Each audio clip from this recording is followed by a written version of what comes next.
Mais comment c'est possible de perdre ce match? Paris Saint-Germain, Liverpool, huitième de finale aller de Ligue des Champions au Parc des Princes qui nous a donné un scénario irréaliste. Déjà sur le papier, c'était un match de fou, un match qui oppose ce qui est sans doute l'une des deux meilleures équipes du monde depuis le début d'année, très large premier en première ligue et qui affronte le Paris Saint-Germain, de son côté aussi très large premier en Ligue 1 et qui marche sur l'eau depuis quelques semaines. Donc sur le papier, un match de fou, mais la vérité maintenant, le PSG a complètement roulé sur la rencontre. Liverpool a été dominé dans tous les domaines du jeu. Les joueurs stars côté Liverpool ont été complètement inexistants et en vrai, c'est parce qu'ils n'avaient pas de ballon. Et du côté de la défense de Liverpool, ils ont essayé tant bien que mal de repousser les assauts parisiens. Côté PSG, Kvaratskhelia et Dembélé à la baguette et le duo Neves-Vitinha dans le milieu, ils dominaient dans tous les domaines du jeu. Il n'y a qu'un seul endroit où les Parisiens n'ont pas dominé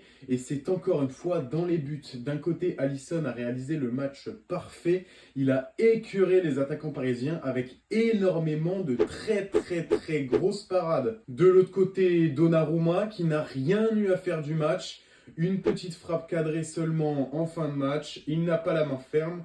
1-0 pour Liverpool. Ça fait plusieurs années maintenant, plusieurs erreurs et plusieurs matchs perdus à cause de lui.